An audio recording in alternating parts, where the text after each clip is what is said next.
Hello everybody and welcome back once again to Super Metroid Escape 2 and the land of me not turning off screw attack to Sabotage glitch properly. This is finally the finale of this hack. Again, a lot of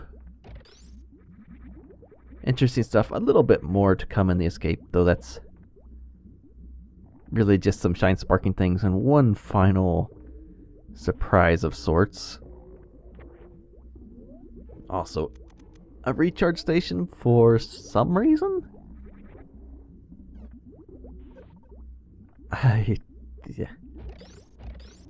guess maybe they decided that if you played through this much of the hack, that they really want you to finish it and not give up.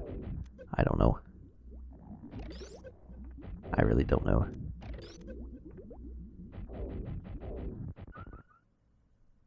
So yeah, Samus is now blocked off from the recharge station. Something I learned recently with the stand-up glitch is that you can still do it without taking an op area. Also, Mother Brain. Wow. You need to stop drinking silver because you are way too blue. But yeah, you can still do the stand-up glitch without taking off area, and my goodness, that thing is... I didn't remember it being that orange. But basically, you obviously have to end up with more than 4 energy tanks before, or more than the 3 energy tanks before she does her brain fry thing on you. But after she does that, you can walk around. You have to take the damage off yourself by running into her. Take enough damage off yourself that way, and you could still do it like that. I had not practiced it at all myself, so I don't know how difficult it is.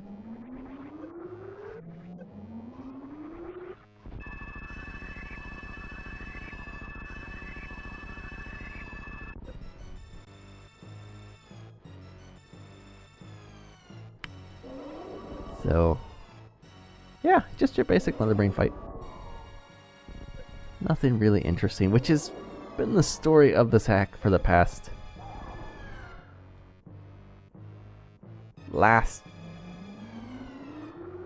since the water maze, basically.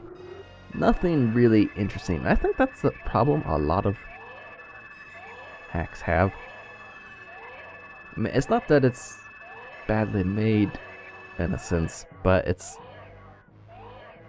kind of like there's just so many hacks that do this same thing. It's like everything ends with Mother Brain. It's always a terrain part. It's always Metroids you have to destroy or enemies you have to destroy to advance. So like the boss rush was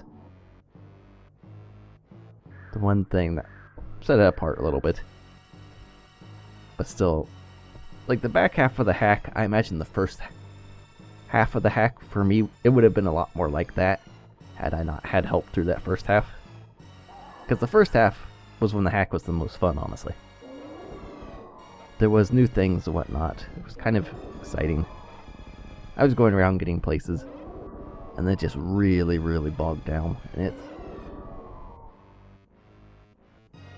it's kind of hard to work around, I guess. Like, I could see why they made the hack like this way. They did all the steps. So for like a Metroid game, it fits very well. It's all there and correct and all that fun stuff. But it's still... for a hack, it lacks interest after a certain point. Now, with the other stuff, like, if the hack was more interesting throughout, I would probably have been playing it more, trying to figure out what's going on with the secret area, trying to get the major items early, finding the path to Mother Brain early, however you do that. But I just didn't enjoy it enough overall for me to really warrant using my time that way. So I don't know. And other people also, what is that? I don't know. Now, other people may enjoy this hack much more. And obviously have. I know some other people have gone through, collected, I know at least 99%.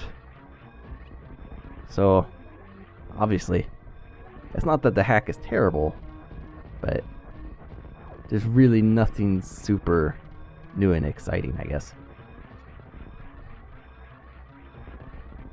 At least, sort of toward the end, because it's all sort of been there, done that sort of thing. Also, lag. Which I know some people hate a lot, but I don't know. I find that it's very rare that I care about lag that much. Also, this part's a little bit interesting. Little crumble block section. Pick a block. Now you have to go down there and you either get through it faster or you don't. So that's a little bit interesting. Would be a bit more fitting had the timer been a bit tighter, I guess. Because, spoilers, the timer, you don't need to worry about that too much. I mean, it's there, but it's definitely not Z-Factor like, where you have to get out now or you will die. You have time to goober around a little bit. Sort of like in Redesign, where you've got time to mess around, make some mistakes. See, like Redesign, the only threat wasn't from the time. In Redesign, the threat was from rooms near the end of the escape filling up with lava and acid, that if it caught you, you were just stuck and dead. Or from Metroids killing you. Like a certain race that may have happened. Also, Shack Tool. Glad he's in this hack. Put a Shack Tool in the escape. I would like to mention I've had that idea. I have not been that mean though. Actually, I am that mean, but I'm saving it for later. However, this little bouncy soccer ball dude works very well as a block destroying pincushion thing. I don't know what to call it. So you can wait for Shack Tool or use the other guy if you're smart. So it is a decent length escape. We still haven't got to the more interesting bits. This is whenever you see these arrows made out of speed boost blocks, these are the spots where you need to shine spark. Also, I went through the door because I'm a doofus. That just warps you back to where you were. That is what the shine spark puzzles in this hack are. They are basically don't hit things. Basically, you have to use it to get over pits. Go through rooms like this. And if you fail, you just fall down and get warped back, do it again. And I think that might be why the timer is so long. Give people more of a chance to, I guess, learn the shine spark control.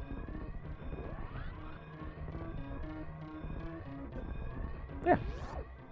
That's basically what the interesting bits are. You've got a few sections of these,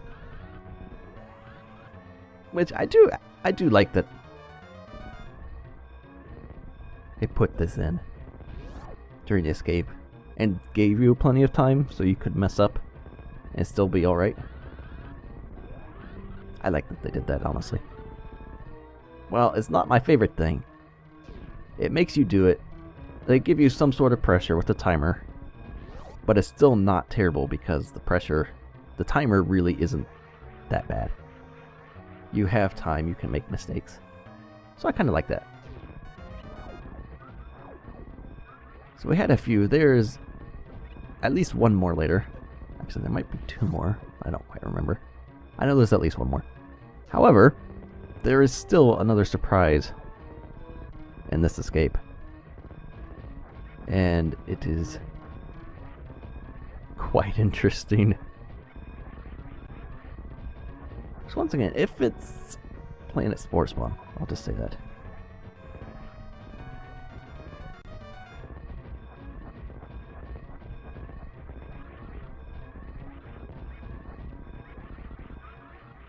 And you know, I just thought about this, but making a longer escape can take, like, rooms like this would be really boring.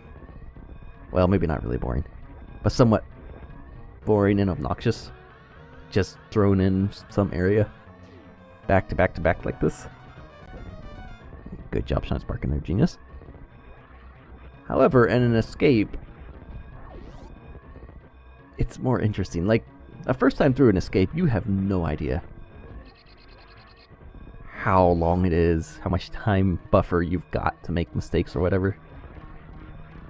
So, making it longer with these rooms, it's more interesting. Slightly more interesting. Because now instead of boring rooms, it's you've got this timer, you have all this pressure. It's like you have to do this. And I failed miserably there. It's okay, you can get through that pretty easy by sort of cheating.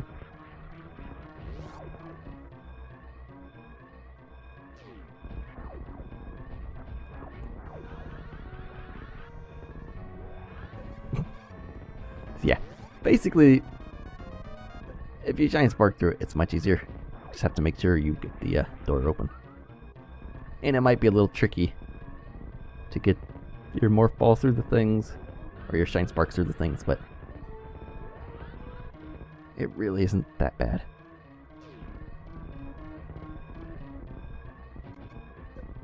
So yeah, that's easy to do. Though I'm pretty sure using Spring Ball to bounce off those tiles would not be hard to do either. Even if you run yourself into spikes. Probably not a big deal.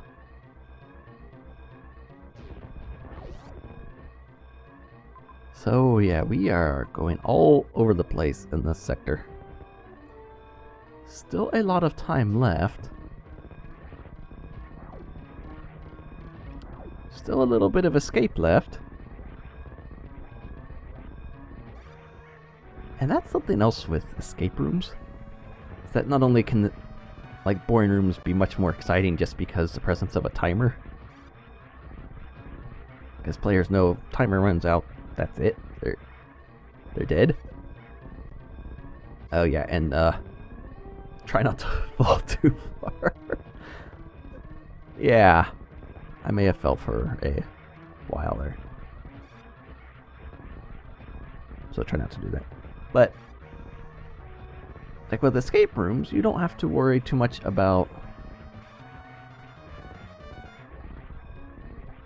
making rooms that stand out.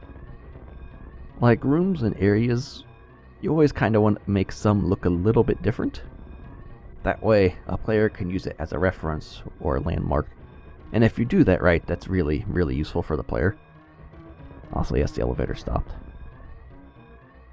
Using the old fusion thing.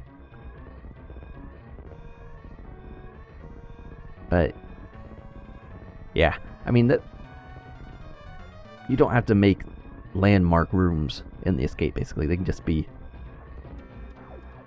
here's a puzzle, go figure it out. Or here's a room with obstacles, go get past them, I guess I should say.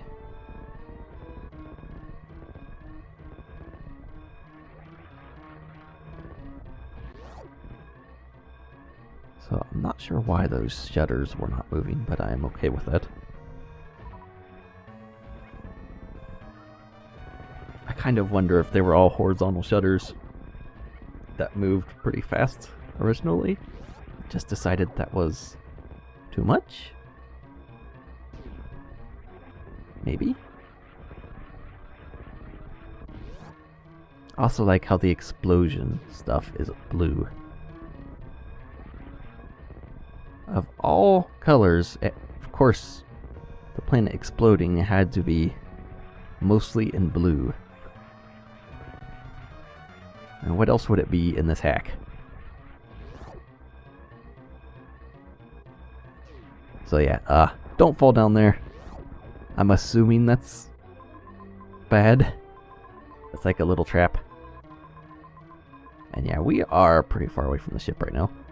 But very close to another surprise. And no, it's not the Shine Spark thing. Shine Park. Mario would have loved that in Mario Sunshine. So you get this random refill.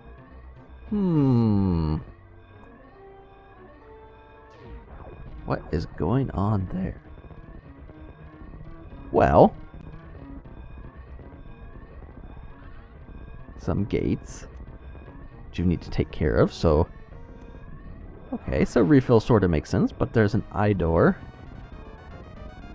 Why is there an eye door? Or a good door, I guess I should say. Well, because Planet Spore Spawn is why. If I had fought Spore Spawn originally for super missiles, this would be the third Spore Spawn you would fight in this hack. And of course, Hyper Beam does not hurt him. And I didn't use supers? Why am I not using supers? What was I doing? I don't even know. And yeah, this guy hurts a lot. So he's pretty dangerous. He doesn't like Planet Spore Spawn being blown up. It's just like where all the Spore Spawns grew up, even though they're all genetic experiments. Yeah, why? And yeah, I am really, really not good at this not dying thing.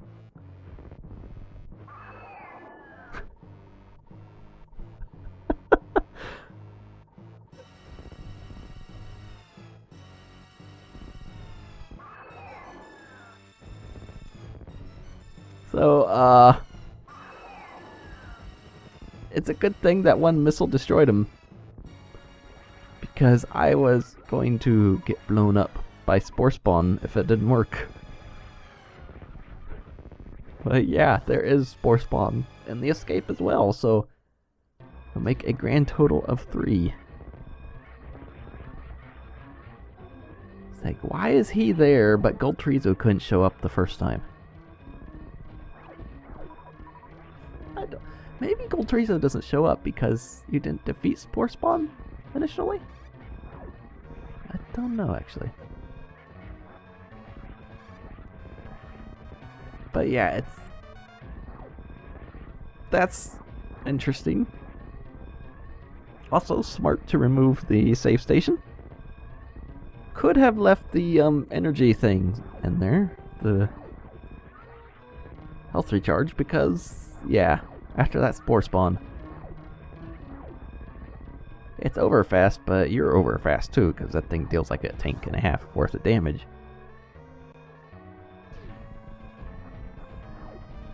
And then we are here.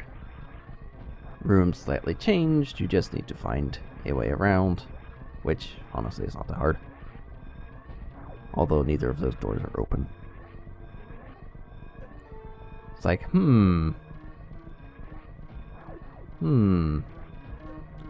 why is there a warp tile here? Oh. That was not a warp door initially, so you can tell by the map station icon after it. And then of course the landing site changed. Suddenly, the Space Pirates decided to change their decorating. And blue is out and yellow is in. And oh, there's a blue ship we can build around that. Why? Why couldn't just put a straightforward path to the ship? I don't know.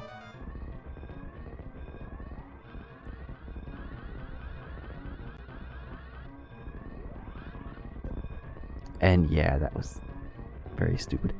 You can literally just hold the angle up button on that and not hit anything, but no, I'm just terrible.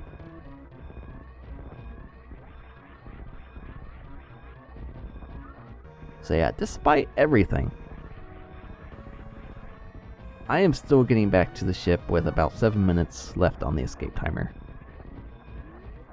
So again, it is a longer escape, but it's not super long, I guess. Like, it's not bad.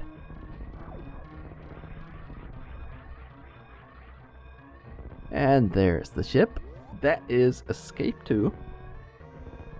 It starts off much better than it ends. The first half is much more enjoyable than the back half. There are some interesting things, and the Shine Spark control, like I said, not my favorite thing, but it is interesting. It does provide something new, and I do like that they use it in the escape. And oh man, playing at Spore Spawn. Why? Why? I don't know. But it's pretty hilarious. And of course it's flashing blue.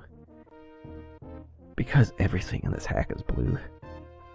Except for the green text. So yeah, the 438. You would be spending much more time on your initial playthrough if it were completely blind. I would guess it would be somewhere in the range of 10 hours, honestly. And yeah, interesting things. The boss rush was a nice little breakup of, I guess, the usual terrain sequence.